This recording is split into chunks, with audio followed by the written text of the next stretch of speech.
রূপসী বাংলা ৭১-এ সবাইকে স্বাগত। তীব্র গরমে ফরিদপুর বোয়ালমারী উপজেলার তরুণ উদ্যোক্তা মীর রমজান ইসলামের প্রায় ২,০০০ মুরগি মরে যাওয়ায় তরুণ উদ্যোক্তা দিশেহারা। ফরিদপুর প্রতিনিধি। সারা দেশে উপর থেকে বয়ে যাওয়া তীব্র গরমে বিপাকে পড়েছে মুরগি খামারিরা।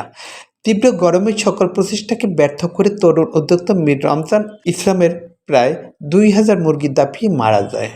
তিনি জানান, মৃত মুরগিতে প্রায় ৬ থেকে ৭ লক্ষ টাকা লোকসানের মুখে পড়বে।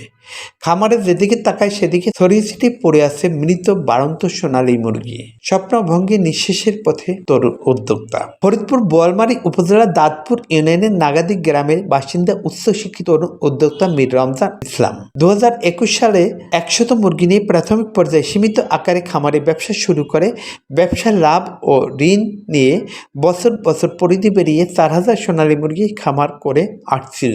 ২০২১ সাল থেকে ১০০ মুরগি নিয়ে প্রাথমিক পর্যায়ে সীমিত আকারে খামার ব্যবসা শুরু করে ব্যবসার লাভ ও বিভিন্ন এনজিও থেকে ঋণ নিয়ে বছর বছর পরিধি বাড়িয়ে ৪,০০০ সোনালী মুরগির খামার করে আসছিল। খামারের তথ্য মতে জানা যায়, গত ৩রা মে ২০২৪ তারিখে তীব্র গরমে প্রথম মুরগি মরতে শুরু করে। ৩ দিনে ১৬ থেকে ১৭০০ মুরগি মারা যায়।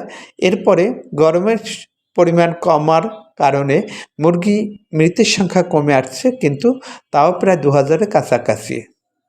অবশিষ্ট মুরগিগুলি বাঁচবে কিনা তা নিয়ে শঙ্কায় দিন কাটাচ্ছে। মৃত মুরগিগুলিকে মাটি চাপা দেওয়া হয়েছে বলে জানান। প্রবাসী কষ্টের জীবন শেষ করে দেশে এসে অনলাইনে প্রশিক্ষণ নিয়ে স্বাবলম্বী হওয়ার আশায় খামার গড়ে তোলেন।